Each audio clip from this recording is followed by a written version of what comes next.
자, 오늘은 사무엘하 19장 21절부터 23절이죠. 23절 말씀까지 보도록 하겠습니다. 21절부터 23절까지 먼저 읽어보겠습니다. 수리아의 아들 아비새가 대답하여 이르되 시므이가 여호와의 기름 부으신 자를 저주하였으니 그로 말미암아 죽어야 마땅하지 아니하니까 하니라.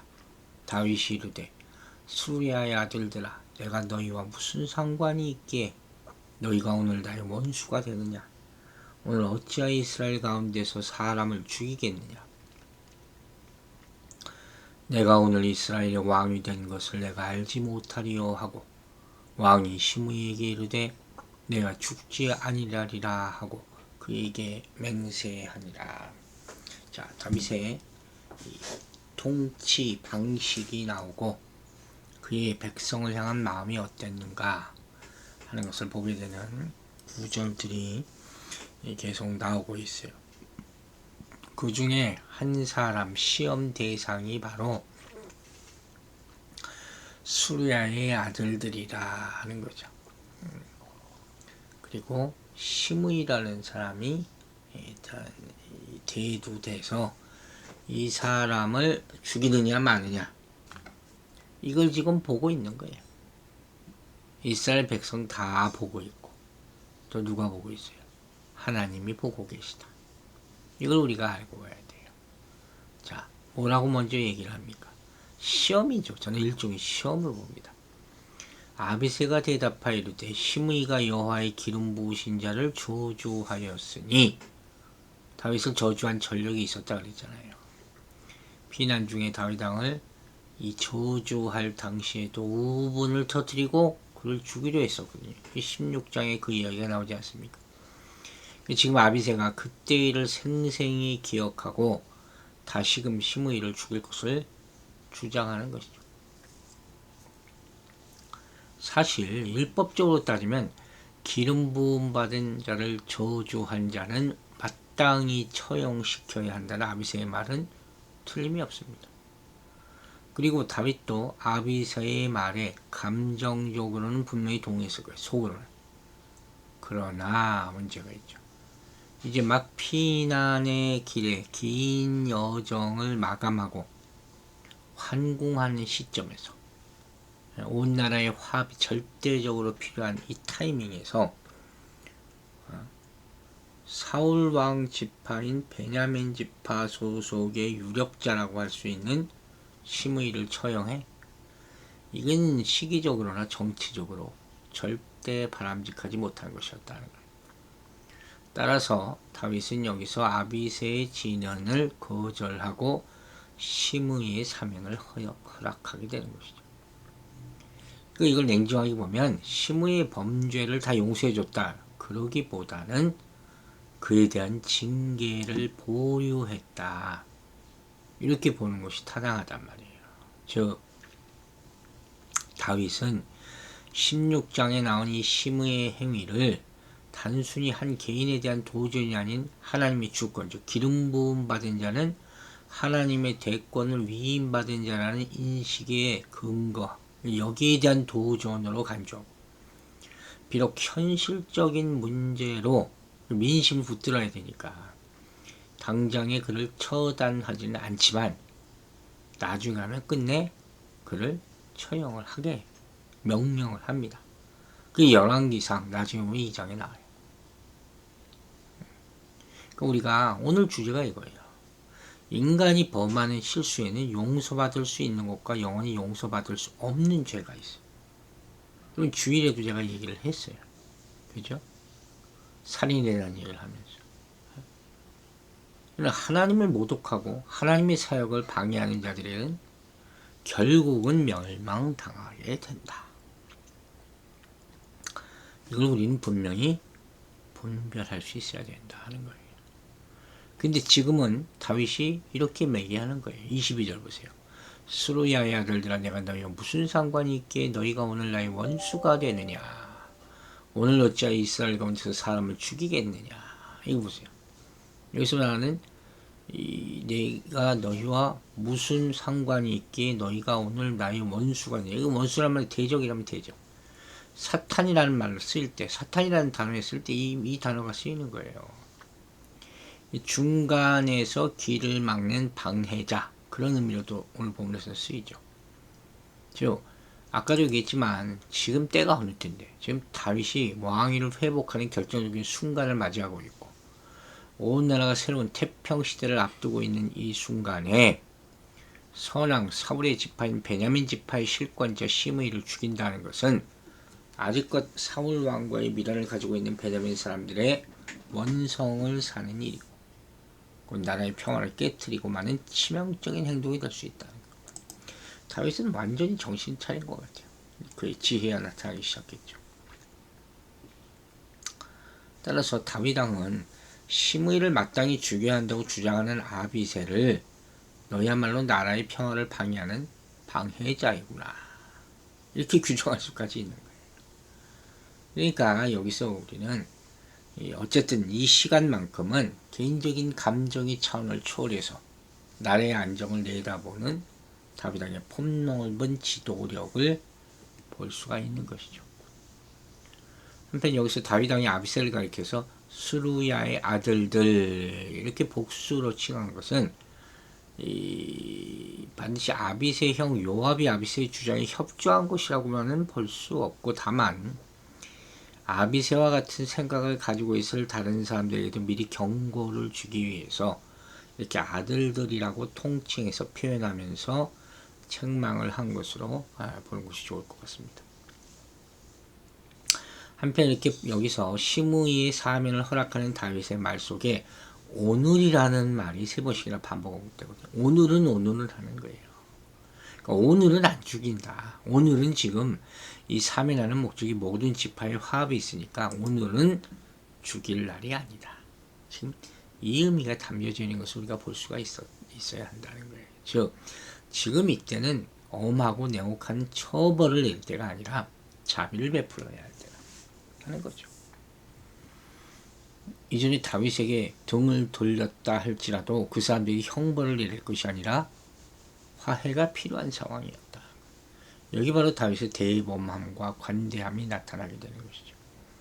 그래서 이런 자비를 베품으로써 이 모든 사람들을 자기 편으로 돌리려고 하는 다윗의 생각이 있는 것입니다. 그래서 이처럼 자기와 화해하고자 하는 모든 사람에게 용서를 베풀 것을 피력하고 있는 모습이죠. 아마 다윗과 같은 지혜가 있는 사람이 또 도량이 이렇게 넓지가 못한 사람이었다면 아마 여기서 굉장히 많은 사람들이 죽었을 거예요. 그리고 겨우 당연하게 많은 적대감들이 생겨났을 것이고 나라가 하나가 되기가 어려운 상황이 분명히 맞겠죠. 23절에서 또 이렇게 얘기합니다. 왕이 시므에게 이르되 내가 죽지 아니하리라 하고 그에게 맹세하니라. 시므이를 사면해 준 것을 확답하는 거죠. 아까도 얘기했지만 순전히 정치적인 의도에서 했다 그랬잖아요. 반대파인 시므이를 사면해 줌으로써 이스라엘 특히 베냐민 지파의 감정을 건드리지 않고 온 지파의 화합을 도모하려 했던 다윗의 정책이 드러나는 그런 모습이죠. 그러니까 백성들에게 약간의 쇼업을 하는 거예요. 내가 이렇게 온 나라의 화합을 추진하기 위해서 시므이도 죽이지 않는다. 그러나 우리가 여기서 잊지 말아야 될 사실 하나 있어요.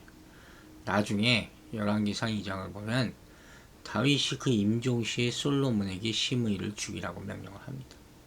결국 솔로몬이 이 부친의 명령을 쫓아서 시므이를 처형을 하게 됩니다. 이게 무서운 거죠. 다윗은 시므이를 용서한 게 아니었다 하는 거죠.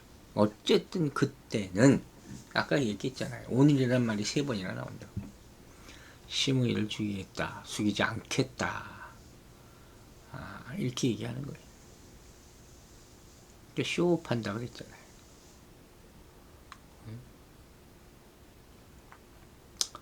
그게 사실 시므이는 중죄를 범한 사람이니까 처벌받아 마땅한 그런 사람이었거든요.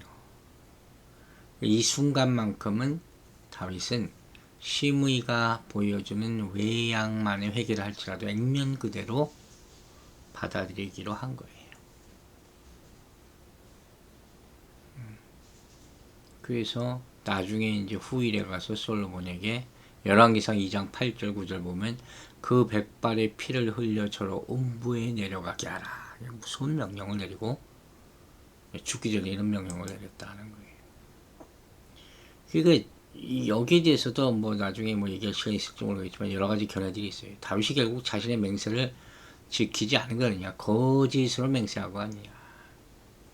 그래서 결국 인간적인 감정을 극복하지 못하고 꽁하게 마음속에 쟁여놓았다가 복수한 것이 아니냐 하는 것이죠. 시편 15편을 보면 그 마음에 서운한 것은 해로울지라도 변치 아니하여야 한다. 이렇게 해놓고 이런 짓을 한다는 거죠.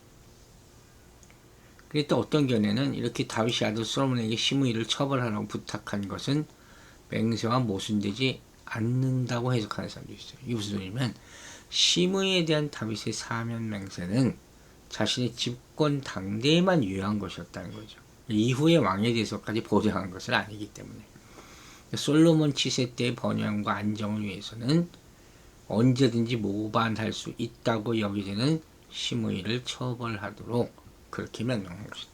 이게 충분히 이해가 갈 수 있는 그런 말씀입니다. 다윗은 컨트롤할 수 있지만 솔로몬은 그러지 못할 것 아닙니까?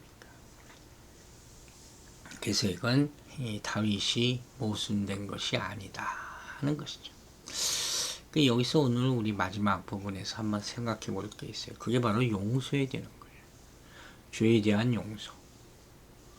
우리는 성경을 통해서 용서에 대한 얘기를 참 많이 들어요. 우리 제일 못하는 게 사랑하고 용서하는 거예요. 분명히 성경은 가르치죠. 완전히 용서해 주지 않는 용서는 진정한 용서가 아니다는 거예요. 만약 어떤 사람이 이렇게 말했다고 생각해 보세요. 나는 당신을 용서하지만 결코 이를 잊지 못합니다. 이건 용서가 아니죠. 이건 마치 이런 거예요. 줬어. 이제 내가 도끼를 땅에 파먹겠어. 하지만 그 손잡이는 밖으로 나오게 해서 필요할 때 다시 꺼낼 수 있게 하겠소. 이것 꼭 같은 거예요. 잊지 않겠다. 그럼 제가 항상 얘기하잖아요. 용서에 대해서 말할 때 forgive and forget이라고. 잊어버려야 되는 거예요. 이게 바로 많은 사람들이 가지고 있는 문제점이죠. 즉 사람들이 하는 용서는 종종 참된 용서가 아닐 때가 많다는 거죠. 따라서 흔히 하나님을 우리 자신들과 같을 것을 생각하는 사람들은 참된 용서가 무언지 제대로 이해하기가 매우 어렵다는 것이죠. 우리는 하나님의 참된 용서가 어떤 것이 정확한 개념을 갖고 있지 못하기 때문에. 그럼 참된 용서라는 게 뭐냐? 하나님이 우리 죄를 용서해 주실 때는 어떻게 하는 거예요? 전부 완전히 용서해 주시는 것이고 다시는 우리가 그 죄를 지었음을 기억하지 않으시겠다는 거예요. 시편 기자는 이걸 뭐라고 표현했냐면 동이서에서 먼 것 같이 우리 죄과를 우리에게서 멀리 옮기셨다. 이렇게 표현해요. 참 감탄할 표현이죠. 안 보시겠다는 거예요. 그러니까 여러분 이제 생각해 보자는 거예요. 여러분 용서 받았습니까? 안 받았습니까? 용서받지 못했으면 이렇게 떵떵거리고 살 수 없는 거잖아요.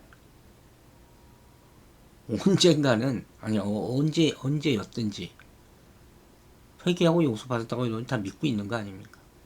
왜? 하나님의 용서라는 게 완전하고 온전한 것이기 때문에.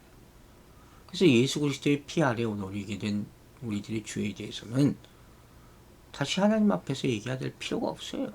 그 죄는 없어졌고 씻겼고 깨끗하게 되었음을 믿으시기 바랍니다. 죄 사함 받은 거예요. 하지만 우리 인간들이 용서한다고 하는 것은 완전하지 못하잖아요. 왜? 나중에 자꾸 지금 다시 들먹이게 되는 거예요. 지금 다윗같이. 이게 비극이라는 것이죠. 사람들이 이런 거 참 좋아해요. 다른 사람들이 과거를 끄집어내가지고 그 사람의 면전에 던지는 거죠. 당신 옛날에 어땠었잖아. 내가 그때 용서는 했지만 아직 잊지는 못했어. 이건 용서가 아니라는 것이죠. 이걸 어떻게 용서라고 할 수 있겠냐는 거예요. 근데 불행하게도 그것이 바로 우리 인간들의 모습이다 하는 것이죠. 하나님은 다르죠. 그래서 우리는 하나님의 용서가 우리들이 다른 사람을 용서해 주는 것 같은 것으로 생각해서는 절대 안 된다 하는 것이죠. 하나님의 용서는 완전하고 우리의 죄를 잊으신다 하시고 한 걸음 더 나아가서 우리를 의롭다 해주시는 용서임을 믿으시기 바랍니다. 즉 죄 없다 혹은 죄가 용서를 받았다 하고 선포해 주실 뿐 아니라 우리가 한 번도 죄를 지은 적이 없었던 것처럼 순전하고 무결하다고 선포해 주시는 거예요. 칠판을 깨끗이 다시 지우는 거예요. 본부터 다시 시작하겠다. 회개하면 또 그렇게 계속해 주시는 거예요. 깨끗한 상태로 돌려놓으시고 그렇게 보시겠다는 거. 우리가 그런 게 아니라. 그렇기 때문에 우리는 지난 죄를 좀 되씹고 있을 필요가 없다는 거죠. 만일 이러한 용서가 없다면 우리가 하루라도 어떻게 살겠습니까? 이게 은혜라는 거예요. 이게 진짜 은혜란 말이에요. 여러분, 하나님께서 용서해 주셨을 믿으세요. 그 죄들이 이제 모두 다 지워진 것이요 깨끗해진 것이요 없어진 것입니다. 다시는 그 죄와 대면할 필요가 없게 된 것입니다. 하지만 다윗의 용서는 그렇지 못했다는 것이죠. 우리 모두가 하나님의 용서하심을 감사하고 그 은혜와 긍휼과 사랑 가운데서 매일마다 하나님께 영광 돌리며 살아가게 되기를 주의 이름으로 축원합니다. 기도하겠습니다. 아버지, 오늘 아침에도 이런 귀한 은혜의 말씀 주심을 감사드립니다. 다윗이 용서한 것은 온전한 것이 아니었음을 우리는 압니다. 그러나 하나님이 우리 죄를 용서하시면 완전한 것이고 깨끗게 하시는 것이고 우리를 의롭다 해주시는 하나님의 은혜임을 믿사오니 주의 영광 받아 주시옵소서. 오늘 우리가 살면서 더 이상 죄를 짓지 말게 하여 주시고 은혜 가운데 감사함으로 매일매일 하나님의 거룩한 일을 더 하나라도 하면서 사는 진정한 하나님의 백성 되게 하여 주시옵소서. 우리가 성도로서 부끄럽지 않은 삶을 살 수 있도록 생명의 빛을 항상 부어 주시옵소서. 병중에 있는 하나님의 귀한 아들을 기억하여 주시고 새 힘을 주시기를 오늘도 구합니다. 하나님께서 새로운 환경을 허락하여 주시고 그곳에서 더 좋은 치료를 받고 더 나아 일어날 수 있도록 그 간절한 소망을 주님께서 들어주시옵소서. 주의 손이 크게 역사하고 계심을 우리가 아오니 감사드립니다. 예수 그리스도의 이름으로 기도했습니다. 아멘.